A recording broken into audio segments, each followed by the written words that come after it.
हुण जेड़े बंदे ये सोच रहे आ भी ये हालात जो पैदा किए जा रहे आ ये साडे पैदा नहीं किए हुए या साडे लोकां दे भी नहीं पैदा किए हुए, ये तां साडे गल पए आ, ये साडे गल पाए जा रहे आ।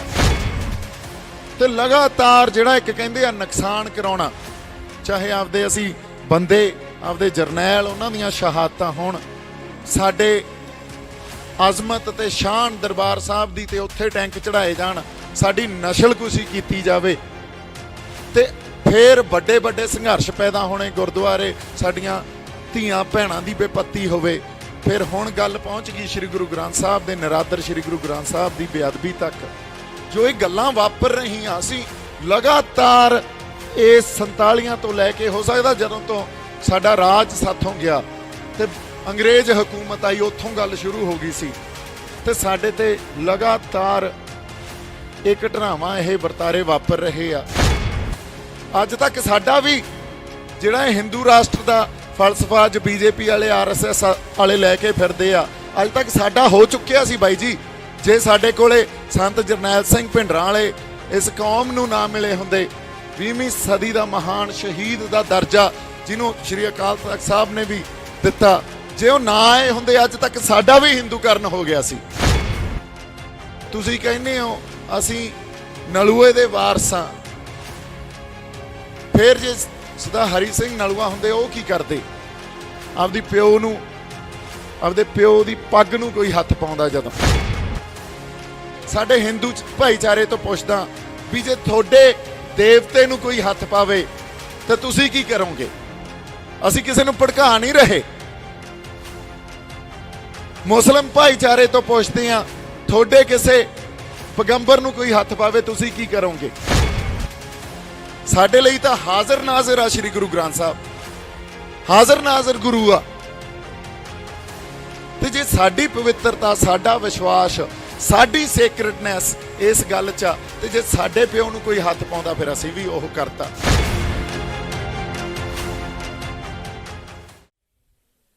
श्री गुरु ग्रंथ साहब दी हजूरी च बैठे संगत जीओ, आओ पहलां फतेह दी सांझ पाईए ते फतेह दी सांझ पाउण लई आपदी बिरती जिहड़ी तुसीं लैके जाणी आ वो कित्थे लैके जाणी आ?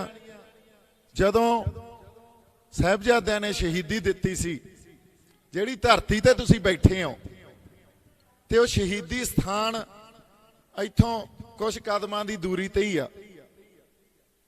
सो जे साडे अंदर वो जज्बा, वो बिरती अज ना पैदा हुई, इत्थे आउण दा कोई साडा मकसद कामयाब नहीं होना। फिर सो जदों उस इन्नी छोटी नादान उम्र च एडे लसानी शहादत जिन्हें साडे सिख पंथ दी या जो साडे रहबरां ने, साडे गुरुआं ने सानू फलसफे दिते, सिद्धांत दिते, उन्हां ते खड़ के ते उथों एक नवीं ली वाह देनी। सो जे बिरती उत्थे ना लैके गए तो आपां फतेह बुला रहे हैं, फिर कोई फायदा नहीं। सो इस करके आपदी बिरती उस वेले च लैके जाओ जदों वजीर खान दे सामने खड़े दो छोटियां जिंदां ते उन्होंने की गल्लां कीतियां होणियां ते की कुछ सेहा होना, पर सिदक किन्ना ते ओ अडल रहा हो, डोले नहीं जमां भी। सो वाहिगुरू जी का खालसा, वाहिगुरू जी की फतेह। आपां इकट्ठे तां हो जाने आ, सारिਆਂ दे अंदर एक जज्बा अवचेतन मन च गल पई आ। कई वारी समझ भी नहीं आउंदी भी क्यों जाना, की गल्लां करनियां, इकट्ठे क्यों होना। ਜਿਹੜੇ ਇੱਧਰ ਬਾਈ ਬੈਠੇ ਆ, ਮੈਨੂੰ ਲੱਗਦਾ ਬਾਈ ਇੱਧਰ ਸਾਹਮਣੇ ਆ ਜਾਓ ਤਾਂ ਗੱਲ ਕਰਨੀ ਸੌਖੀ ਆ, ਕਿਉਂਕਿ ਅੱਜ ਜਿਹੜਾ ਆਪਣਾ ਇਕੱਠ ਆ ਵੀਰ ਬਣ ਕੇ ਇੱਥੋਂ ਆ ਸਦਾ ਕਰਮਜੀਤ ਸਿੰਘ ਵਰਗਿਆਂ, ਪਲੀਜ਼ ਤੁਸੀਂ ਬੈਠੇ ਰਹੋ ਜੀ। ਮੈਂ ਕਹਿੰਦਾ ਇੱਧਰ ਨਹੀਂ ਤਾਂ ਜਿਹੜੀ ਗੱਲ ਦਾ ਆਦਾਨ ਪ੍ਰਦਾਨ ਨਹੀਂ ਹੁੰਦਾ ਚੰਗੀ ਤਰ੍ਹਾਂ ਜਦੋਂ ਤੱਕ ਅੱਖ ਨਾ ਮਿਲੇ। ਸੋ जो मौजूदा समाजी हकीकत आ, सूरते हाल आ, उस हकीकत तो असी कोई बाले संतुष्ट नहीं हाँ। यही सांझ अपनी अज भी आप इत्थे इकट्ठे हुए हैं, जिन्हों सोशल रियलिटी कहने आ, जिहड़ी लगातार बदल रही आ, किधर नूं जा रही आ, घटनावां की वापर रहीआं, इन्हां घटनावां नूं किवें देखिया जाना चाहिदा। ये घटनावां इतिहास च भी वापरियां, पर इतिहास च हूबहू घटनावां जे देखिए भी आई वापरदियां होण तो आए नहीं हुंदा हुंदा, पर हाँ उन्हां दे विच कोई एक बिरती, एक डोर, या कह लईए जो वर्तारे वापर गए पहला, जो उस वेले दी राज कर रही धिर या सरकार ने या भारतीय हुकूमत स्टेट ने साडे नाल कीता, ते जो अज वापर रहा उहदे च कोई बाला फर्क नहीं आ। सो गल जा किधर नूं रही आ, असीं अज इत्थे बैठे सोशल रियलिटी नूं, मौजूदा समाजी हकीकत नूं तां असीं समझ रहे हैं, फिर असीं इहदा हल किवें कढीए या असीं इस गल नूं समझीए भी किवें पहलां, क्योंकि जे असीं इस गल नूं इह देखीए भी सानूं बहुत समझ आ मसलियां दी, या सानूं इस मौजूदा हकीकत दी समझ आ, या साडी कौम नूं या पंजाब च वसदे लोकां नूं समझ आ, तां असीं इह पहलां गल मन के चलीए भी सानूं बाली समझ नहीं आ, साडा हजे समझ दा पੱਧਰ भी बहुत नीवां। सो सानूं एक कलैक्टिव तौर ते, एक समूहक तौर ते भी आपदी समझ नूं उत्ते उठाउणा पऊगा। हुण जिहड़े बंदे ये सोच रहे आ भी ये हालात जो पैदा किए जा रहे आ, ये साडे पैदा नहीं किए होए या साडे लोकां दे भी नहीं पैदा किए होए, ये तां साडे गल पए आ, ये साडे गल पाए जा रहे आ, असीं विक्टिम आ। सो विक्टिम धिर ते एक जिहड़ी धिर हुंदी आ कल्परेट, जिन्हां ने साडे हालात ये गल पाए आ, ਇਹਦੇ ਚ डिस्टिंक्शन करनी भी बहुत जरूरी आ। ਇਹਦੇ ਚ सानू फर्क पता होना चाहिए भी विक्टिम कौन आ ते कल्परेट कौन आ। इत्थे अगली गल जदों मैं कहा साडी एक समूहक तौर ते या कलैक्टिव कॉन्शियसनैस जिन्हों कहते आ, सानू ओहदा भी इंटलैक्चुअल पੱਧਰ आ, जो एक बौद्धिक लैवल आ, वो भी उत्ते चकना पऊगा, तां गल्लां दी समझ आऊगी। किते कई बारी लंबे समय तक इस गल ते विचार चर्चा हुंदी आ, सिर जोड़ के बैठिया जांदे आ भी मसलिਆਂ नूं समझीए तां सही, क्योंकि साडे कोले कोई इल्हाम तां है नहीं, असीं कोई ये कह दईए भी असीं दैवी शक्ति या कोई दैवी एक इल्हाम लैके फिर आए हैं, वो तो है नहीं। एक इंटलैक्चुअल पੱਧਰ ते ही गल्लां नूं समझ रहे हैं, तो जे इंटलैक्चुअल पੱਧਰ ते एक बौद्धिक पੱਧਰ ते गल्लां नूं समझ रहे हैं, सो फिर किसी की समझ किसी विषय नूं लैके हुंदी आ, किसी दी किसी वो जिहड़ा कहंदा परस्पैक्टिव भी वखरे वखरे परस्पैक्टिव हुंदे आ। गल मसलिਆਂ नूं समझना ते आपदे बौद्धिक लैवल नूं समूहक तौर ते कौम नूं उत्थे लैके जाना, इहदी बहुत वड्डी जरूरत आ। सो अज इकट्ठे होण दा मकसद की आ? अज इकट्ठे होण दा मकसद ये आ भी 47 तो लैके 17 ਦੇ ਦਹਾਕਿਆਂ तक असी बहुत कुछ सिहा। एक संघर्ष पैदा होया उन्हां ਉਹ 70-80 ਦੇ ਦਹਾਕੇ 'ਚ, ਉਹ संघर्ष या उस फाउंडेशन ते अज असी खड़े हाँ। तो लगातार जिहड़ा एक कहंदे आ नुकसान कराउणा, चाहे आपदे असी बंदे आपदे जरनैल उन्हां दीयां शहादतां होण, साडे अजमत ते शान दरबार साहब दी ते उत्थे टैंक चढ़ाए जाण, साडी नस्लकुशी कीती जावे, ते फिर बड़े बड़े संघर्ष पैदा होने, गुरुद्वारे साडियां धीआं भैणां दी बेपत्ती होवे। फिर हुण गल पहुंच गई श्री गुरु ग्रंथ साहब दे निरादर श्री गुरु ग्रंथ साहब दी बेअदबी तक। जो ये गल्लां वापर रहीआं, असीं लगातार इस 47 तो लैके हो सकदा जदों तो साडा राज साथों गया ते अंग्रेज हुकूमत आई, उत्थों गल शुरू हो गई सी, ते साडे ते लगातार एक घटनावां ये वर्तारे वापर रहे आ। सो इहो जिहियां कोशिशां जो अज आपां इकट्ठे होके बैठे आ, या ये कह लो एक छोटा जिहा ਬੇਬੀ ਸਟੈਪ, ਜਿਵੇਂ ਆਪਾਂ ਕਿਹਾ ਸੀ, ਜਿਹੜੀ ਆਪਣੀ ਜਥੇਬੰਦੀ ਵੀ ਹੈ ਇੱਕ ਸਮਾਲ ਸਟੈਪ ਆ, ਇੱਕ ਬੇਬੀ ਸਟੈਪ ਆ। ਨਾ ਤਾਂ ਆਪਣੇ ਕੋਲੇ ਕੋਈ ਰਿਸੋਰਸਿਸ ਆ, ਨਾ ਪੈਸੇ ਆ, ਨਾ ਕੋਈ ਉਹਦਾ ਇੱਕ ਨਾ ਦਫ਼ਤਰ ਆ, ਨਾ ਕੋਈ ਢਾਂਚਾ। ਹਜੇ ਤਾਂ ਆਪਣੇ ਕੋਲੇ ਕੁਝ ਵੀ ਨਹੀਂ ਹੈ, ਇੱਕ ਸੋਚ ਆ। ਉਹੀ ਸੋਚ ਉਹਨਾਂ ਸਿਧਾਂਤਾਂ ਤੇ ਜੋ ਸਾਡੇ ਰਹਿਬਰਾਂ ਨੇ, ਸਾਡੇ ਗੁਰੂਆਂ ਨੇ ਸਾਨੂੰ ਦਿੱਤੀ ਆ। ਜੋ ਸੰਤ ਜਰਨੈਲ ਸਿੰਘ ਕੌਮ ਦੇ ਮਹਾਨ ਸ਼ਹੀਦ, ਜਿਹੜੇ ਕੌਮ ਦੀਆਂ ਅਨੇਕਾਂ ਦਹਾਕਿਆਂ ਦੀ ਅਰਦਾਸਾਂ ਤੋਂ ਬਾਅਦ ਕਿਤੇ ਸਾਨੂੰ ਮਿਲੇ ਸੀ। ਕਿਉਂਕਿ ਜਦੋਂ ਉਹੋ ਜੀ ਸ਼ਖਸੀਅਤ, ਉਹੋ ਜੀ ਕੋਈ ਰੂਹ ਸਾਡੇ ਚ ਆਉਂਦੀ ਆ, ਉਹ ਐਂ ਨਹੀਂ ਵਾਪਰ ਜਾਂਦੀ ਗੱਲ ਵੀ ਬਸ ਕਿਤੇ ਜੰਮ ਪਏ ਤੇ ਆ ਗਏ। ਇਹ ਤਾਂ ਪਤਾ ਨਹੀਂ ਕਿੰਨੀਆਂ ਕੁ ਅਰਦਾਸਾਂ ਕੀਤੀਆਂ ਜਾਂਦੀਆਂ ਉਹਨਾਂ ਬੰਦਿਆਂ ਵੱਲੋਂ ਵੀ ਹੇ ਅਕਾਲ ਪੁਰਖ ਵਾਹਿਗੁਰੂ, ਹੁਣ ਤਾਂ ਕਿਸੇ ਨੂੰ ਭੇਜ, ਹੁਣ ਤਾਂ ਕਿਤੇ ਗੱਲ ਜਾ ਕੇ ਪ੍ਰਤੱਖ ਹੋਵੇ, ਕੋਈ ਨਾ ਕੋਈ ਆ ਕੇ ਸਾਡੀ ਬਾਹ ਫੜੇ, ਹੁਣ ਤਾਂ ਕੋਈ ਉਹ ਸ਼ਖਸੀਅਤ, ਕੋਈ ਮਹਾਨ ਬ੍ਰਹਮ ਗਿਆਨੀ ਜਿਹੜੀ ਰੂਹ ਉਹ ਸਾਡੇ 'ਚ ਭੇਜ ਤੇ ਉਦੋਂ ਬਾਅਦ ਉਹ ਸਾਨੂੰ ਮਿਲੇ। ਜਿਹੜੇ ਇਸ ਪੂਰੇ ਅੱਜ ਤੱਕ ਸਾਡਾ ਵੀ ਜਿਹੜਾ ਇਹ ਹਿੰਦੂ ਰਾਸ਼ਟਰ ਦਾ ਫਲਸਫਾ ਅੱਜ ਬੀਜੇਪੀ ਵਾਲੇ RSS ਵਾਲੇ ਲੈ ਕੇ ਫਿਰਦੇ ਆ, ਅੱਜ ਤੱਕ ਸਾਡਾ ਹੋ ਚੁੱਕਿਆ ਸੀ ਬਾਈ ਜੀ। ਜੇ ਸਾਡੇ ਕੋਲੇ ਸੰਤ ਜਰਨੈਲ ਸਿੰਘ ਭਿੰਡਰਾਂ ਵਾਲੇ ਇਸ ਕੌਮ ਨੂੰ ਨਾ ਮਿਲੇ ਹੁੰਦੇ, 20ਵੀਂ ਸਦੀ ਦਾ ਮਹਾਨ ਸ਼ਹੀਦ ਦਾ ਦਰਜਾ ਜਿਹਨੂੰ ਸ਼੍ਰੀ ਅਕਾਲ ਤਖਤ ਸਾਹਿਬ ਨੇ ਵੀ ਦਿੱਤਾ, ਜੇ ਉਹ ਨਾ ਆਏ ਹੁੰਦੇ ਅੱਜ ਤੱਕ ਸਾਡਾ ਵੀ ਹਿੰਦੂਕਰਨ ਹੋ ਗਿਆ ਸੀ। ਸੋ ਗੱਲ ਆਪਾਂ ਇੱਥੇ ਮਜ਼ਹਬੀ ਵੀ ਸਿੱਖ ਜਾਂ ਹਿੰਦੂ ਜਾਂ ਮੁਸਲਮਾਨ ਜਾਂ ਈਸਾਈ ਇਹ ਨਹੀਂ ਕਰ ਰਹੇ, ਗੱਲ ਤਾਂ ਵਿਆਪਕਤਾ ਦੀ, ਇੱਕ ਡਾਇਵਰਸਿਟੀ ਦੀ ਕਰ ਰਹੇ ਆ। ਗੱਲ ਸਮਝਣੀ ਕੀ ਆ, ਘਟਨਾਵਾਂ ਨੂੰ ਕਿਵੇਂ ਦੇਖੀਏ, ਆਪਦੀ ਵਿਆਪਕਤਾ ਨੂੰ, ਆਪਦੀ ਡਾਇਵਰਸਿਟੀ ਨੂੰ, ਸਾਡੇ ਨਿਆਰੇਪਣ ਨੂੰ, ਸਾਡੀ ਵਿਲੱਖਣਤਾ ਨੂੰ ਕਿਵੇਂ ਬਚਾ ਕੇ ਰੱਖੀਏ। ਸੋ ਅੱਜ ਜੋ ਕੌਮ ਦੇ ਸਾਹਮਣੇ, ਪੰਜਾਬ ਦੇ ਸਾਹਮਣੇ ਸੰਕਟ ਸਾਨੂੰ ਦਿਸ ਰਹੇ ਆ, ਕਿਸਾਨੀ ਅੰਦੋਲਨ ਵੀ ਉੱਥੋਂ ਹੀ ਪੈਦਾ ਹੋਇਆ, ਉਹਨਾਂ ਗੱਲਾਂ ਨੂੰ ਕਿਵੇਂ ਸਮਝੀਏ। ਸੋ ਜੋ ਮਸਲੇ ਸਾਡੇ ਲਈ ਪੈਦਾ ਕੀਤੇ ਜਾ ਰਹੇ ਆ, ਸਾਡੇ ਗਲਾਂ 'ਚ ਪਾਏ ਜਾ ਰਹੇ ਆ, ਉਹਨਾਂ ਮਸਲਿਆਂ ਨੂੰ ਕਿਵੇਂ ਦੇਖੀਏ ਤੇ ਫਿਰ ਇਹਦਾ ਹੱਲ ਕੀ ਕੱਢਿਆ ਜਾਣਾ ਚਾਹੀਦਾ, ਇਹਦੇ ਹੱਲ ਹੋਣੇ ਕੀ ਚਾਹੀਦੇ ਆ। ਮੇਰਾ ਪਹਿਲਾਂ ਆ ਕੇ ਕੁਛ ਆਪਦੇ ਬੋਲ ਤੁਹਾਡੇ ਨਾਲ ਸਾਂਝੇ ਕਰਨ ਦਾ ਮਕਸਦ ਹੀ ਇਹ ਆ। ਗੱਲਾਂ ਨੂੰ ਗੰਭੀਰਤਾ ਨਾਲ ਵਿਚਾਰਨਾ, ਮਸਲਿਆਂ ਨੂੰ ਸਮਝਣਾ।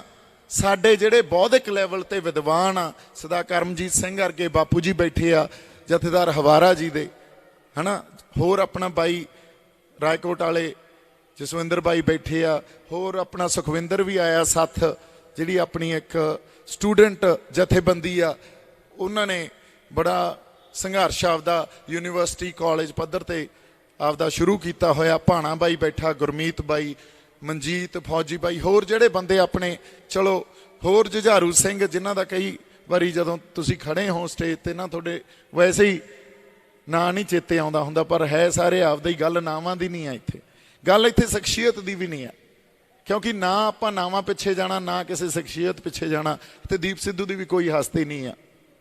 ਗੱਲ ਤਾਂ ਇੱਕ ਕਲੈਕਟਿਵ ਕੌਨਸ਼ੀਅਸਨੈਸ ਦੀ ਆ, ਇੱਕ ਕਲੈਕਟਿਵ ਲੀਡਰਸ਼ਿਪ ਦੀ ਆ। ਤੇ ਜੇ ਅਸੀਂ ਉੱਥੋਂ ਤੱਕ, ਉਸ ਟੀਚੇ ਤੱਕ ਨਾ ਪਹੁੰਚੇ, ਫਿਰ ਆਪਣਾ ਚਾਹੇ ਇਕੱਲੇ ਸੰਘਰਸ਼ ਕਰ ਲਓ, ਚਾਹੇ ਜਥੇਬੰਦਕ ਤੌਰ ਤੇ ਸੰਘਰਸ਼ ਕਰ ਲਓ, ਫਿਰ ਫਾਉ ਨਹੀਂ ਪੈਣਾ। ਅੱਜ ਲੋੜ ਆ ਸਾਨੂੰ ਇਕੱਠੇ ਹੋਣ ਦੀ, ਅੱਜ ਲੋੜ ਆ ਸਾਨੂੰ ਆਪਦੇ ਅੰਦਰ ਉਸ ਜਜ਼ਬੇ ਨੂੰ, ਅਵਚੇਤਨ ਮਨ 'ਚ, ਜਿਹੜੇ ਜਜ਼ਬੇ ਨੇ 26 ਨਵੰਬਰ ਨੂੰ ਸਾਡੇ ਤੋਂ ਬੈਰੀਕੇਡ ਤੜਾਏ ਸੀ, ਜਿਹੜੇ ਜਜ਼ਬੇ ਨੇ 26 ਜਨਵਰੀ ਨੂੰ ਨਿਸ਼ਾਨ ਸਾਹਿਬ ਚਲਾਏ ਸੀ, ਜਿਹੜੇ ਜਜ਼ਬੇ ਨੇ ਹੁਣ ਸ਼੍ਰੀ ਗੁਰੂ ਗ੍ਰੰਥ ਸਾਹਿਬ ਦਾ ਨਿਰਾਦਰ ਕਰਨ, ਜਿਹੜਾ ਕੋਈ ਉੱਥੇ ਬੰਦਾ ਗਿਆ, ਜਿਹੜੇ ਜਜ਼ਬੇ ਨੇ ਉਹਨੂੰ ਸੌਦਾ ਲਾਇਆ, ਉਸ ਜਜ਼ਬੇ ਨੂੰ ਜਗਾਉਣ ਦੀ। ਇਹ ਵੀ ਵੱਖਰੀ ਗੱਲ ਆ ਵੀ ਬੜੀ ਨਿੰਦਾ ਕੀਤੀ ਜਾ ਰਹੀ ਆ ਵੀ ਇਹ ਨਹੀਂ ਹੋਣਾ ਚਾਹੀਦਾ ਸੀ। ਇਹ ਗੱਲ ਮੈਂ ਬਾਅਦ 'ਚ ਕਰੂੰਗਾ, ਪਰ ਇੱਕ ਛੋਟਾ ਜਿਹਾ ਇਹਦਾ ਜਵਾਬ ਵੀ ਜੇ ਫੇਰ ਤੁਸੀਂ ਕਹਿੰਦੇ ਹੋ ਅਸੀਂ ਨਲੂਏ ਦੇ ਵਾਰਸ ਹਾਂ, ਫੇਰ ਜੇ ਸਦਾ ਹਰੀ ਸਿੰਘ ਨਲੂਆ ਹੁੰਦੇ, ਉਹ ਕੀ ਕਰਦੇ? ਆਪਦੀ ਪਿਓ ਨੂੰ, ਆਪਦੇ ਪਿਓ ਦੀ ਪੱਗ ਨੂੰ ਕੋਈ ਹੱਥ ਪਾਉਂਦਾ ਜਦੋਂ। ਹਰ ਕੌਮ 'ਚ, ਹਰ ਫਿਰ ਖਿੱਤੇ 'ਚ ਜਿਹੜੇ ਲੋਕ ਵਸਦੇ ਆ, ਉਹਨਾਂ ਦੀ ਆਪਦੀ ਇੱਕ ਸੇਕਰਡਨੈਸ ਹੁੰਦੀ ਆ। ਸੇਕਰਡਨੈਸ ਨੂੰ ਪੰਜਾਬੀ 'ਚ ਉਹਦਾ ਕੋਈ ਲਫ਼ਜ਼ ਜੇ ਮੈਨੂੰ ਦੱਸੇ ਤਾਂ ਆਪਾਂ ਉਹਨੂੰ ਸਾਂਝਾ ਕਰ ਲਈਏ ਵੀ ਆਪਦੀ ਇੱਕ ਪਵਿੱਤਰਤਾ ਹੁੰਦੀ ਆ। ਮੈਂ ਗੱਲ ਇਹ ਸਾਡੇ ਹਿੰਦੂ ਭਾਈਚਾਰੇ ਤੋਂ ਪੁੱਛਦਾ ਵੀ ਜੇ ਤੁਹਾਡੇ ਦੇਵਤੇ ਨੂੰ ਕੋਈ ਹੱਥ ਪਾਵੇ ਤਾਂ ਤੁਸੀਂ ਕੀ ਕਰੋਗੇ? ਅਸੀਂ ਕਿਸੇ ਨੂੰ ਭੜਕਾ ਨਹੀਂ ਰਹੇ। ਮੁਸਲਿਮ ਭਾਈਚਾਰੇ ਤੋਂ ਪੁੱਛਦੇ ਆ ਤੁਹਾਡੇ ਕਿਸੇ ਪੈਗੰਬਰ ਨੂੰ ਕੋਈ ਹੱਥ ਪਾਵੇ ਤੁਸੀਂ ਕੀ ਕਰੋਗੇ? ਅਸੀਂ ਇਹੀ ਗੱਲ ਕ੍ਰਿਸਚੀਅਨਿਟੀ ਦੇ, ਇਸਲਾਮ ਦੇ ਜਿਹੜੇ ਉਹਨਾਂ ਦੇ ਕੋਈ ਰਿਪਰੈਜ਼ੈਂਟੇਟਿਵਸ ਆ ਉਹਨਾਂ ਤੋਂ ਪੁੱਛਦੇ ਆ ਵੀ ਜੇ ਤੁਹਾਡੇ ਜੀਸਸ ਕ੍ਰਾਈਸਟ ਨੂੰ, ਜਿਨ੍ਹਾਂ ਨੂੰ ਅਸੀਂ ਉਹਨਾਂ ਹੀ ਮਾਣ ਆਦਰ ਸਤਿਕਾਰ ਦਿੰਨੇ ਆ, ਉਹਨਾਂ ਨੂੰ ਕੋਈ ਹੱਥ ਪਾਉਂਦਾ ਤਾਂ ਤੁਸੀਂ ਕੀ ਕਰੋਗੇ? ਤੇ ਸਾਡੀ ਵੀ ਤਾਂ ਇੱਕ ਸੇਕਰਡਨੈਸ ਆ ਨਾ। ਸਾਡੇ ਲਈ ਤਾਂ ਹਾਜ਼ਰ ਨਾਜ਼ਰ ਆ ਸ਼੍ਰੀ ਗੁਰੂ ਗ੍ਰੰਥ ਸਾਹਿਬ, ਹਾਜ਼ਰ ਨਾਜ਼ਰ ਗੁਰੂ ਆ। ਤੇ ਜੇ ਸਾਡੀ ਪਵਿੱਤਰਤਾ, ਸਾਡਾ ਵਿਸ਼ਵਾਸ, ਸਾਡੀ ਸੇਕਰਡਨੈਸ ਇਸ ਗੱਲ 'ਚ ਆ, ਤੇ ਜੇ ਸਾਡੇ ਪਿਓ ਨੂੰ ਕੋਈ ਹੱਥ ਪਾਉਂਦਾ ਫਿਰ ਅਸੀਂ ਵੀ ਉਹ ਕਰਤਾ। ਫਿਰ ਸਿੱਖਾਂ ਕੋਲੇ ਕੋਈ ਆਪਦਾ ਕਾਨੂੰਨ ਤਾਂ ਹੈ ਨਹੀਂ ਨਾ। ਸਿੱਖ ਤਾਂ ਇਸੇ ਦੇਸ਼ ਦੇ ਕਾਨੂੰਨ ਤੇ ਨਿਰਭਰ ਆ। ਇਸ ਦੇਸ਼ 'ਚ 2015 ਤੋਂ ਗੁਰੂ ਸਾਹਿਬ ਦੇ ਨਿਰਾਦਰ ਕਰਨ ਦੀਆਂ ਨਿਰੰਤਰ ਕੋਸ਼ਿਸ਼ਾਂ ਹੋ ਰਹੀਆਂ। ਅਸੀਂ ਇਸ ਦੇਸ਼ ਦੇ ਕਾਨੂੰਨ ਕੋਲੇ ਵੀ ਗਏ, ਅਸੀਂ ਕੰਪਲੇਂਟਾਂ, FIR, ਫਿਰ ਇਹਨਾਂ ਨੇ ਉਹਦੇ ਤੇ ਕਮੇਟੀਆਂ ਵੀ ਬਣਾਤੀਆਂ। ਹਾਈ ਕੋਰਟ ਦੇ ਜੱਜ ਲੱਗੇ, ਕਈ ਪੁਲਿਸ ਦੇ ਰਿਪਰੈਜ਼ੈਂਟੇਟਿਵ ਜਾਂ ਕਮਿਸ਼ਨਰ ਲੱਗੇ, ਕਿਤੋਂ ਕੁਛ ਇਨਸਾਫ ਮਿਲਿਆ। ਅੱਜ ਤੱਕ ਜੇ ਕੋਈ ਸਾਡੇ ਕੋਲੇ ਆਪਦੀ ਜੇਲ੍ਹ ਹੁੰਦੀ, ਆਪਦਾ ਕਾਨੂੰਨ ਹੁੰਦਾ, ਅਸੀਂ ਫਿਰ ਆਪਦੀ ਜੇਲ੍ਹ ਜਾਂ ਆਪਦੇ ਕਾਨੂੰਨ 'ਚ ਰੱਖ ਦਿੰਦੇ। ਪਰ ਜੇ ਤੁਸੀਂ ਸਾਨੂੰ ਇਨਸਾਫ ਹੀ ਨਹੀਂ ਦਿੱਤਾ, ਫਿਰ 5 ਸਾਲ ਦੀ ਲਗਾਤਾਰ ਭੜਕਾਉਣ ਦੀ ਪ੍ਰਕਿਰਿਆ ਜਦੋਂ ਤੁਸੀਂ ਕਰ ਰਹੇ ਹੋ ਤੇ ਸਾਡੀ ਸੇਕਰਡਨੈਸ ਨੂੰ ਤੁਸੀਂ ਉਹਦੇ ਤੇ ਹਮਲੇ ਕਰਦੇ ਹੋ, ਉਹਨੂੰ ਆ ਕੇ ਤੁਸੀਂ ਬਾਰ-ਬਾਰ ਨੀਵਾਂ ਦਿਖਾਉਣ ਦੀ ਕੋਸ਼ਿਸ਼ ਕਰ ਰਹੇ ਹੋ। ਫਿਰ ਜੋ ਹੋਇਆ ਉਹ ਕਿਹੜੇ ਜਜ਼ਬੇ 'ਚ ਹੋਇਆ? ਉਹੀ ਸਪਿਰਿਟ, ਉਹੀ ਜਜ਼ਬਾ ਜਿਹੜਾ 26 ਨਵੰਬਰ ਨੂੰ ਦਿਖਿਆ ਸੀ, 26 ਜਨਵਰੀ ਨੂੰ ਦਿਖਿਆ ਸੀ, ਪੂਰੇ ਕਿਸਾਨ ਸੰਘਰਸ਼ 'ਚ ਦਿਖਿਆ ਸੀ। ਉਹੀ ਜਜ਼ਬਾ ਸੀ ਜਦੋਂ ਸਿੰਘਾਂ ਨੇ ਸੌਦਾ ਲਾਤਾ। ਫਿਰ ਤੁਸੀਂ ਉਸ ਜਜ਼ਬੇ ਨੂੰ ਕਹਿੰਦੇ ਹੋ ਵੀ ਇਹ ਤਾਂ ਬਹੁਤ ਮਾੜੀ ਗੱਲ ਹੋਈ। ਹੁਣ ਜਦੋਂ ਅਸੀਂ ਲੰਗਰ ਲਾਉਣੇ ਆ, ਸੇਵਾ ਕਰਦੇ ਆ, ਉਦੋਂ ਤਾਂ ਜਾਂ ਬਾਰਡਰਾਂ ਤੇ ਲੜਦੇ ਆ, ਉਦੋਂ ਸਿੱਖ ਬਹੁਤ ਚੰਗੇ ਆ, ਉਦੋਂ ਮਾੜੇ ਨਹੀਂ, ਉਦੋਂ ਬਹੁਤ ਚੰਗੇ ਆ। ਕਿਉਂ? ਉਹ ਸਾਨੂੰ ਗੁਰੂ ਨੇ ਸਿਖਾਇਆ। ਤੇ ਇਹ ਵੀ ਤਾਂ ਸਾਨੂੰ ਗੁਰੂ ਨੇ ਹੀ ਸਿਖਾਇਆ ਨਾ। ਸਿੱਖੀ ਤਾਂ ਇੱਕ ਪੈਕੇਜ ਆ ਨਾ, ਆਪਦੇ ਆਪ 'ਚ ਇੱਕ ਸਮੁੱਚਤਾ। ਤੁਸੀਂ ਇਹ ਕਹੀ ਜਾਓ ਵੀ ਸਿੱਖੀ ਦਾ ਇੱਕ ਅੰਸ਼ ਆ ਜਿਹੜਾ, ਉਹਨੂੰ ਤਾਂ ਤੁਸੀਂ ਜਿਉਂਦਾ ਰੱਖੋ, ਬਾਕੀ ਅੰਸ਼ ਮਾਰ ਦਿਓ। ਇਹੀ ਤਾਂ ਲੜਾਈ ਆ। ਫਿਰ ਸਾਡੀ ਲੜਾਈ ਤਾਂ ਇਹੀ ਆ, ਸਾਡਾ ਸੰਘਰਸ਼ ਹੀ ਇਹ ਆ ਵੀ ਇਹਨੂੰ ਸਮੁੱਚਤਾ 'ਚ ਦੇਖੋ। ਇਹ ਕੋਈ ਅੰਸ਼ ਨਹੀਂ ਹੈ ਇੱਕ ਵੀ ਲੰਗਰ ਸੇਵਾਦਾਰ ਬਣੀ ਜਾਓ ਤੁਸੀਂ, ਪਰ ਜਦੋਂ ਦੂਜਾ ਅੰਸ਼ ਪੈਦਾ ਹੁੰਦਾ, ਉਹ ਜਜ਼ਬਾ ਜਾਗਦਾ, ਉਹਨੂੰ ਕਿਵੇਂ ਨਿੰਦਦੇ ਆ? ਕਾਨੂੰਨ ਹੱਥ 'ਚ ਲੈ ਲੇ। ਫਿਰ ਕਾਨੂੰਨ ਤਾਂ ਸ਼ਹੀਦ ਭਗਤ ਸਿੰਘ ਨੇ ਵੀ ਹੱਥ 'ਚ ਲਿਆ ਸੀ ਜਦੋਂ ਸਾਂਡਰਸ ਤੇ ਗੋਲੀ ਚਲਾਈ ਸੀ, ਜਦੋਂ ਅਸੈਂਬਲੀ 'ਚ ਬੰਬ ਸਿੱਟਿਆ ਸੀ। ਫਿਰ ਸ਼ਹੀਦ ਊਧਮ ਸਿੰਘ ਨੇ ਵੀ ਕਾਨੂੰਨ ਹੱਥ 'ਚ ਲਿਆ ਸੀ। ਫਿਰ ਹਰ ਕੋਈ ਸੰਘਰਸ਼ੀ ਬੰਦਾ, ਜਿੰਨੀਆਂ ਅੱਜ ਤੋਂ ਲੈ ਕੇ ਇਤਿਹਾਸ ਗਵਾਹ ਜਿਨ੍ਹਾਂ ਨੇ ਆਪਦੇ ਹੱਕ ਲਏ ਆ, ਉਹਨਾਂ ਸਾਰਿਆਂ ਨੇ ਕਾਨੂੰਨ ਹੱਥ 'ਚ ਲਏ ਸੀ। ਜਦੋਂ ਕਾਨੂੰਨ ਇੰਨਾ ਪੱਖਪਾਤੀ ਹੋ ਜੇ, ਤੁਹਾਨੂੰ ਤੁਹਾਡਾ ਨਿਆਂ ਨਾ ਮਿਲੇ, ਫਿਰ ਤੁਸੀਂ ਕੀ ਕਰੋਗੇ? ਆਪਦਾ ਨਿਆਂ ਤਾਂ ਲਓਗੇ ਨਾ। ਸਾਨੂੰ 84 ਦਾ ਨਿਆਂ ਮਿਲ ਗਿਆ? ਦੱਸੋ ਜੇ ਮਿਲ ਗਿਆ ਹੋਵੇ ਤਾਂ। 84 ਤੋਂ ਬਾਅਦ ਸਾਡੇ ਪਿੰਡਾਂ 'ਚੋਂ ਪਰਿਵਾਰਾਂ ਦੇ ਪਰਿਵਾਰ ਖਤਮ ਕਰਤੇ ਇਹਨਾਂ ਨੇ, ਕੱਢ ਮਾਰੇ, ਉਹਦਾ ਨਿਆਂ ਮਿਲ ਗਿਆ? ਖਾਲੜਾ ਸਾਹਿਬ ਦਾ ਨਿਆਂ ਮਿਲ ਗਿਆ? ਨਿਆਂ ਦਿੱਤਾ ਕਦੇ ਸਾਨੂੰ? ਸੋ ਇਹ ਜਿਹੜੀ ਦੂਰੇ ਮਾਪਦੰਡ ਆ ਨਾ, ਫਿਰ ਤਾਂ ਅਸੀਂ ਕਿਸਾਨੀ ਸੰਘਰਸ਼ ਜਦੋਂ ਸਾਡੇ ਜਿਨ੍ਹਾਂ ਦੀ ਅਸੀਂ ਅੰਤਮ ਅਰਦਾਸ ਲਈ ਅੱਜ ਅਖੰਡ ਪਾਠ ਸਾਹਿਬ ਉਹਨਾਂ ਦੇ ਭੋਗ ਪਾਏ ਆ, ਜਿਹੜੇ ਲਖੀਮਪੁਰ ਖੀਰੀ 'ਚ ਸਾਡੇ ਬੰਦੇ ਜਿਨ੍ਹਾਂ ਨੂੰ ਲਤਾੜ ਕੇ ਦਗੜ ਕੇ ਸ਼ਹੀਦ ਕੀਤਾ ਗਿਆ ਸਟੇਟ ਦੇ ਟੈਰਰ ਨੇ, ਸਾਨੂੰ ਉਹਨਾਂ ਦਾ ਨਿਆਂ ਮਿਲ ਗਿਆ। ਅੱਛਾ, ਫਿਰ ਉੱਥੇ ਜਿਹੜੇ ਬੰਦੇ BJP ਦੇ ਮਾਰੇ ਅਸੀਂ, ਫਿਰ ਤਾਂ ਅਸੀਂ ਵੀ ਕਾਨੂੰਨ ਹੱਥ 'ਚ ਲੈ ਲਿਆ ਸੀ। ਉਹਦੇ ਕਾਨੂੰਨ ਉਹਦੇ ਤਾਂ ਟਕੈਤ ਸਾਹਿਬ ਕਹਿ ਰਹੇ ਆ ਵੀ ਇਹ ਐਕਸ਼ਨ ਦਾ ਰਿਐਕਸ਼ਨ ਆ। ਇੱਥੇ ਐਕਸ਼ਨ ਦਾ ਰਿਐਕਸ਼ਨ ਕਿਸੇ ਨੂੰ ਨਹੀਂ ਦਿੰਦਾ। ਇਹੀ ਗੱਲ ਸੰਤਾਂ ਨੇ ਪ੍ਰਤੱਖ ਕਰਾਈ ਸੀ ਵੀ ਗੱਲ ਕੀ ਆ, ਇਹ ਸਿਸਟਮ ਕੀ ਆ, ਇਹ ਤਾਣਾ ਬਾਣਾ ਕੀ ਆ, ਇਹ ਵਾਪਰੀ ਕੀ ਜਾਂਦਾ, ਇਹਨੂੰ ਤਾਂ ਪਛਾਣੋ, ਇਸ ਗੱਲ ਨੂੰ ਤਾਂ ਸਮਝੀਏ। ਇੱਥੇ ਪੰਜਾਬ ਦੀ ਸਿੱਖਾਂ ਦੀ ਵਿਲੱਖਣਤਾ ਜਾਂ ਸਾਡੇ ਸੱਭਿਆਚਾਰਕ ਹੋਂਦ ਤੇ ਕਿਸ ਤਰ੍ਹਾਂ ਦਾ ਹਮਲਾ ਕੀਤਾ ਜਾ ਰਿਹਾ, ਇਸ ਗੱਲ ਨੂੰ ਤਾਂ ਸਮਝੋ। ਸੋ ਇੱਕ ਜਿਹੜਾ ਅੱਜ ਸਿਸਟਮ ਉਸਾਰ ਦਿੱਤਾ ਗਿਆ ਪਿਛਲੇ 70-75 ਸਾਲਾਂ ਤੋਂ, ਜੇ ਅਸੀਂ ਇਹ ਕਹੀਏ ਵੀ ਉਹ ਕਲਚਰਲੀ ਜਾਂ ਇੱਕ ਜਿਹੜਾ ਸੱਭਿਆਚਾਰਕ ਤੌਰ ਤੇ ਉਹ ਨਿਰਪੱਖ ਆ, ਬਸ ਇੱਥੇ ਪ੍ਰੋਬਲਮ ਆ। ਉਹ ਸੱਭਿਆਚਾਰਕ ਤੌਰ ਤੇ ਨਿਰਪੱਖ ਸਿਸਟਮ ਨਹੀਂ ਆ। ਸੋ ਫਿਰ ਅੱਜ ਦੀਆਂ ਘਟਨਾਵਾਂ ਜਿਹੜੀਆਂ BSF ਲਾਤੀ, ਜਾਂ ਸਾਡੀ ਕਿਸਾਨੀ ਸੰਘਰਸ਼ ਨੂੰ ਹੀ ਲੈ ਲਓ, ਜਾਂ ਜਿਵੇਂ ਸਾਡੇ ਬੰਦੇ ਮਾਰੇ ਜਾ ਰਹੇ ਆ, ਸਾਡਾ ਉਹ ਸਿਆਸੀ ਸਿੱਖ ਕੈਦੀ ਸ਼ੇਰ ਸਿੰਘ ਜਿਹੜਾ ਜੇਲ੍ਹ 'ਚ ਬੈਠਾ ਵਿਚਾਰਾ ਸ਼ਹੀਦ ਹੋ ਗਿਆ ਇਲਾਜ ਪੱਖੋਂ। ਇਹ ਵਿਤਕਰੇ ਪੰਜਾਬ ਨਾਲ ਜਿਸ ਤਰ੍ਹਾਂ ਦਾ ਵਤੀਰਾ ਜਾਂ ਪੰਜਾਬ ਨਾਲ ਜਿਸ ਤਰ੍ਹਾਂ ਦਾ ਇੱਕ ਮਾਹੌਲ ਰਚਿਆ ਜਾ ਰਿਹਾ ਇੱਥੇ, ਇਹਨਾਂ ਗੱਲਾਂ ਨੂੰ ਆਪਾਂ ਕਰਨ ਵਾਸਤੇ ਇਕੱਠੇ ਹੋਏ ਆ। ਇੱਥੇ ਇਸ ਸਿਸਟਮ 'ਚ ਇਹਦਾ ਕੋਈ ਵੀ ਯੂਨਿਟ ਹੋਵੇ, ਜਿਹੜੀ ਮਰਜ਼ੀ ਇਕਾਈ ਇਸ ਸਿਸਟਮ ਦੀ, ਉਹ ਸਾਡੇ ਉਲਟ ਭੁਗਤ ਰਹੀ ਆ। ਸਾਡੇ ਸੱਭਿਆਚਾਰ ਦੇ ਵੀ, ਸਾਡੀ ਧਾਰਮਿਕ ਹੋਂਦ ਦੇ ਵੀ, ਸਾਡੇ ਫਲਸਫਿਆਂ ਦੇ ਵੀ, ਤੇ ਪੰਜਾਬ ਦੇ ਵੀ।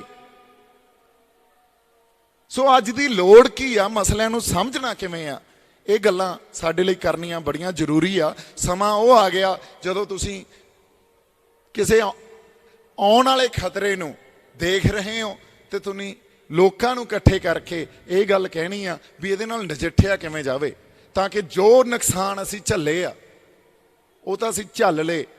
ਸਿੱਖੀ ਤਾਂ ਨਹੀਂ ਖਤਮ ਹੋਊ। ਸਿੱਖੀ ਅਸੀਂ ਸਾਰੇ ਮਰ ਵੀ ਜਾਈਏ, ਸਿੱਖੀ ਨਹੀਂ ਖਤਮ ਹੋਣੀ। ਸਾਰੀ ਕੌਮ ਮਰ ਜੇ ਤਾਂ ਵੀ ਨਹੀਂ ਖਤਮ ਹੋਣੀ, ਕਿਉਂਕਿ ਇਹੀ ਸਿੱਖੀ ਗੁਰੂ ਸਾਹਿਬ ਨੇ ਦਿੱਤੀ। ਫਿਰ ਜਿਵੇਂ ਕਹਿੰਦੇ ਸੀ ਅੱਕਾਂ ਤੇ ਕਰੀਰਾਂ ਚੋਂ ਪੈਦਾ ਹੋ ਜਾਣਗੇ। ਸੋ ਖਾਲਸਾ ਨਹੀਂ ਖਤਮ ਹੋ ਸਕਦਾ, ਇਹ ਸੋਚ ਆ। ਸ਼ਬਦ ਗੁਰੂ ਆ, ਸ਼ਬਦ ਗੁਰੂ ਨੂੰ ਕਿਵੇਂ ਮਾਰ ਲਓਗੇ?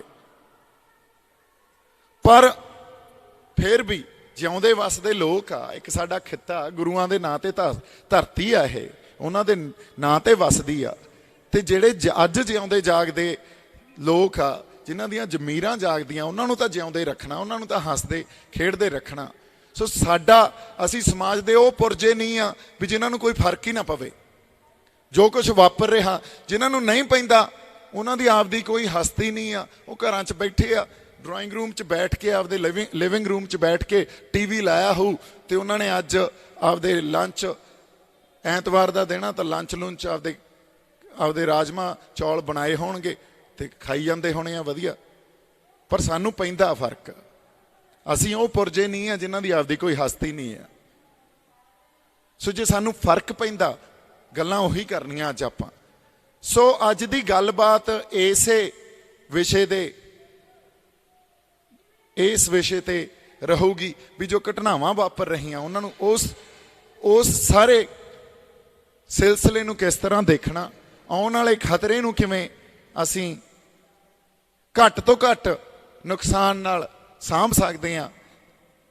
ਕਿਉਂਕਿ ਕਈ ਵਾਰੀ ਇੱਕ ਸਵਾਲ ਹੋਰ ਉੱਠ ਜਾਂਦਾ ਵੀ ਯਾਰ ਇਹ ਤਾਂ ਗੱਲਾਂ ਨੂੰ ਵਧਾ ਚੜਾ ਕੇ ਦੇਖ ਰਹੇ ਆ, ਇਹੋ ਜਿਹੀ ਤਾਂ ਕੋਈ ਗੱਲ ਵਾਪਰ ਹੀ ਨਹੀਂ ਸਕਦੀ। ਇਹ ਸਾਰੀਆਂ ਕੌਮਾਂ ਤੇ ਉੱਠਦਾ ਇਹ ਸਵਾਲ।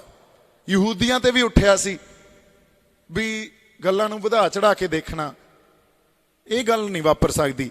ਜਦੋਂ ਜਰਮਨੀ 'ਚ, ਇਟਲੀ 'ਚ ਯਹੂਦੀਆਂ ਤੇ ਪਾਬੰਦੀ ਲਾਉਂਦੇ ਸੀ, ਨਵੇਂ ਕਾਨੂੰਨ ਲੈ ਕੇ ਆਉਂਦੇ ਸੀ, ਉਦੋਂ ਉੱਥੇ ਬੈਠੇ ਯਹੂਦੀਆਂ ਨੇ ਉਸ ਵੇਲੇ ਇਹ ਗੱਲ ਵੀ ਨਹੀਂ, ਕੋਈ ਨਹੀਂ, ਇੰਨਾ ਕੁ ਆਪਾਂ ਕੰਪਰੋਮਾਈਜ਼ ਕਰ ਲੈਂਦੇ ਹਾਂ, ਇੰਨੀ ਕੁ ਗੱਲ ਨਾਲ ਅਸੀਂ ਕੋਈ ਗੱਲ ਨਹੀਂ, ਸਹਿਮਤ ਹਾਂ। ਪਰ ਉਹ ਵਾਪਰਦੀ ਇੱਕ ਸਿਸਟਮ ਉੱਥੋਂ ਤੱਕ ਪਹੁੰਚ ਗਿਆ ਜਿੱਥੇ ਉਹਨਾਂ ਦੀ ਬਹੁਤ ਵੱਡੀ ਫਿਰ ਨਸਲਕੁਸ਼ੀ ਹੋਈ। ਜੈਨੋਸਾਈਡ ਸਾਡੇ ਨਾਲ ਵੀ ਵਾਪਰੀ ਆ। ਜੈਨੋਸਾਈਡ ਤੋਂ ਬਾਅਦ ਸਾਡੇ ਨਾਲ ਹੋਇਆ ਕਿ ਸੰਘਰਸ਼ ਵੀ ਉੱਠੇ। ਸਟੇਟ ਦੀ ਇੱਕ ਆਪਦੀ ਪਾਵਰ ਆ, ਬਹੁਤ ਵੱਡੀ ਪਾਵਰ ਆ ਉਹਨਾਂ ਦਾ, ਇੱਕ ਆਪਦਾ ਬਿਰਤਾਂਤ ਰਚਣ ਦਾ ਢੰਗ ਆ।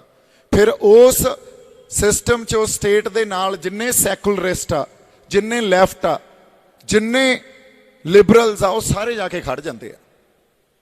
फिर असी कल्ले दे कल्ले अज इत्थे बैठे हैं जिन्ने, वो आई समझो भी ये तो कोई महाराज की दात ही आ भी आप इन्ने भी इकट्ठे हो गए। क्योंकि अपने को किहड़ा कोई इहो जिहा सिस्टम आ भी आप बसां भर के कह दईए भी आ जाओ बई, या कोई पिंडां च शहरां च अपने कोई प्रधान या कोई बंदे लाए हुए आ। ये तो कोई है नहीं ना, पता एक जथेबंदी ऐलानी आ हजे। सो जदों जैनोसाइड वापरी फिर उन्होंने गल समझ आई भी ये तो गल ही किते होर जा रही सी। इस सिस्टम च जिहड़ा साडे विरुद्ध उसारिया गया, इहदे च एक जैनोसाइड नस्लकुशी की बिरती पई सी जिन्हों असीं पछाण ही ना सके। सो उस नस्लकुशी की बिरती ने जिन्हों जैनोसाइड इंपल्स कहते आ, वो किसी एक घटना नाल फ्लेयर अप होना हुंदा। वो एक घटना नाल फ्लेयर अप होई ते सारी कौम ते नस्लकुशी वापरी। साडे नाल भी होया। उदों बाद कौम करदी की आ, कौम आपदे एक कंफर्ट लैवल लभदी आ, कंफर्ट जोन लभदी आ। जिवें बिल्ली आउंदी आ, कबूतर अखां नहीं मीच लैंदा, वाकई ये गल वापरदी आ। आपदे कंफर्ट जोन च चले जांदे आ। उस कंफर्ट जोन च जे उन्हां नूं खिच्चो, तुसीं आपदे कंफर्ट जोन च आपदी उदाहरण लाओ। जे आपदे कंफर्ट जोन च तुहानूं खिच्चदे आ ना, तो तुहानूं लगदा नहीं नहीं यार इत्थों नहीं मैं निकलना, बड़ा दर्द हुंदा, क्योंकि उन्हां नूं रियलिटी दी समझ नहीं आ हजे। सो गल्लां नूं वधा चढ़ा के या ये सोचिए भी कोई कॉन्स्पिरेसी थ्योरी आपां पेश कर रहे हैं, गल ये नहीं आ। गल जा किधर नूं रही आ, वरतारे की वापर रहे आ, घटनावां की वापर रही, इस गल नूं समझ के आपदे बंदियां दा, आपदी कौम दा असीं किस ढंग नाल उस आउण वाले नुकसान तो माड़ा मोटा साम सकते हैं, यही विशा। इन्नियां क बेनतियां हजे मैं करनियां सी ते तुसीं सारे इत्थे आए हो, बहुत बहुत धन्नवाद। क्योंकि एक छोटी जी कॉल ही सी, होर तां कुछ नहीं। सो जिउंदे वसदे रहो जी।